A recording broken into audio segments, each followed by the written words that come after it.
After being taken to a hospital for a drug overdose, Anthony Hoover woke up in the middle of having surgeons cutting him open to harvest his organs. Hoover's sister noticed his eyes open and look around with emotion, but she was told that it was just reflexes.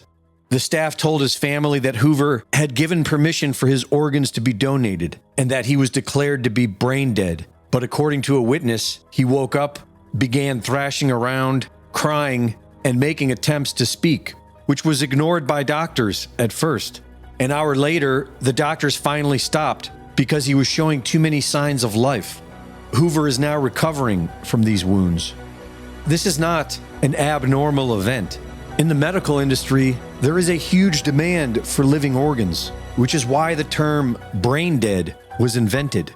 The way it occurred was that Christian Bernard did the first heart transplant in South Africa in 1967. 3 days later, they did the second heart transplant. And you don't know where that is, but I'll tell you. It was done in Brooklyn, New York. And what they did is they cut the beating heart out of a 3-day-old baby and transplanted it into an 18-day-old baby.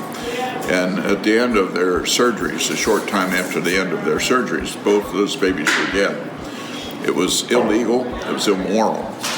And so they had to do something to make it legal. And so what they did is they set up a committee at Harvard, and the committee invented brain death. The committee did not do studies on dogs or cats or rats. They didn't collect data on human beings. They just invented brain death. It doesn't get better.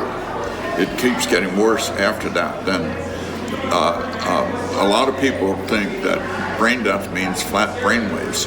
They're not even required to do brainwave testing. The way they did that, they studied 9 patients, and 2 of the 9 still had brainwave activity. And then they concluded no longer is it necessary to look at brainwaves, so it's not required to look for brainwave activity. So when they're doing the transplantation on people they say are brain dead, they're all alive. They give paralyzing agents when they take the organs so that they don't move and they don't squirm. So horrible.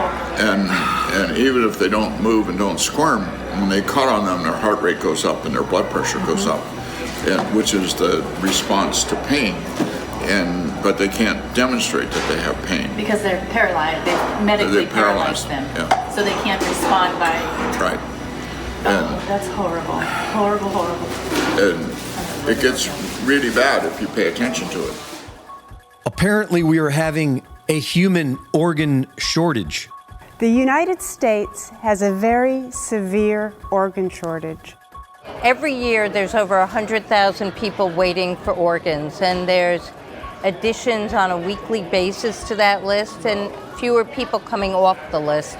And so we're in this constant state of crisis, trying to find organs for people in need. The demand for young, healthy human organs is much greater than the available supply. And while we are mostly told about the life-saving aspect of organ donation, private industry is hungry for young living bodies too. Medical research personnel call these beating heart cadavers. And according to MIT Technology Review, donated bodies are powering gene-edited organ research.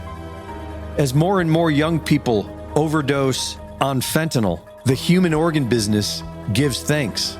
An unexpected silver lining to the epidemic of drug overdose deaths. Drug overdoses are now one of the leading causes of death in organ donors, especially among young people. Drug overdoses have spiked since the opioid epidemic started sweeping the nation, and health experts say the only silver lining has been the increase in life-saving organs for transplants. Organ donors who have died from drug overdoses have increased by 500%.